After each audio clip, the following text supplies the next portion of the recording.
প্রবাসী কল্যাণ ও বৈদেশিক কর্মসংস্থান প্রতিমন্ত্রী শফিকুর রহমান চৌধুরীর সাথে সৌজন্য সাক্ষাৎ করেছেন ঢাকায় নিযুক্ত ইতালির রাষ্ট্রদূত অ্যান্তোনিও আলেসান্দ্রো। মঙ্গলবার দুপুরে প্রবাসী কল্যাণ ভবনে প্রতিমন্ত্রী দপ্তরে এই সাক্ষাৎ অনুষ্ঠিত হয়। ইতালি ও বাংলাদেশের মধ্যকার বন্ধুত্বপূর্ণ সম্পর্কের বিভিন্ন দিক নিয়ে বৈঠকে আলোচনা হয়। বিশেষ করে বাংলাদেশের জন্য ইতালির শ্রমবাজারের নানা ইস্যু আলোচনায় গুরুত্ব পায়। বৈঠক শেষে প্রতিমন্ত্রী সাংবাদিকদের জানান, বৈধভাবে ও কম খরচে ইতালিতে কর্মী পাঠাতে আলোচনা হয়েছে। লিগ্যাল ওয়েতে ইটালিতে যাওয়ার জন্য আমরা আলাপ আলোচনা হয়েছে এবং লিগ্যালি যাতে মানুষ যাইতে পারে, কর্মসংস্থানের যেখানে তারা ডিমান্ড নোট দিবে যে সমস্ত এমপ্লয়ার, সেখানে যাতে কর্মস্থল থাকে এবং ডিমান্ড নোটের এগেনস্টে রিক্রুটিং এজেন্ট যাতে কম পয়সায় মানুষ যেতে পারে সেদিকে আলাপ আলোচনা হয়েছে।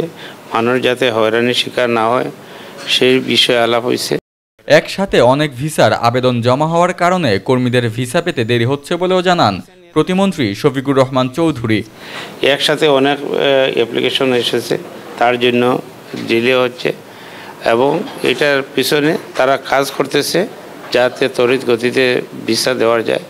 লিগ্যালি যে ডকুমেন্ট নিয়ে যারা অ্যাপ্লাই করবে তারাই ভিসা পাবে।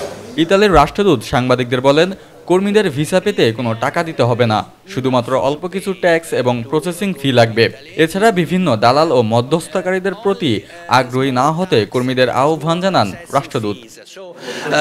Applicants should not pay anyone for buying a working permit or procuring a visa. These are free services except for small tax and a small processing fee. Please remember that. And I invite and encourage the public again not to entrust themselves to irregular brokers and intermediaries. রাষ্ট্রদূত আরও জানান, কর্মীদের নুলাওয়াস্তার বা ভিসার জন্য ছাড়পত্রের মেয়াদ শেষ হবে না, আর অ্যাপয়েন্টমেন্ট পাওয়ার জন্য কিছু সময় লাগবে। এছাড়া দূতাবাস কর্মীর কাগজপত্র গভীরভাবে পরীক্ষা নিরীক্ষা করার কারণে ভিসা পেতে দেরি হয়।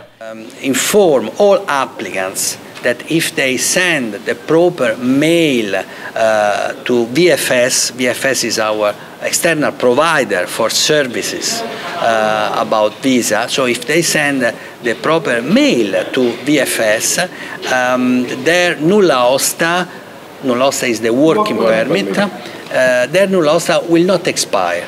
So they can be reassured that they don't have to panic. Their nulla osta will not expire. It will take some time before they get a proper appointment.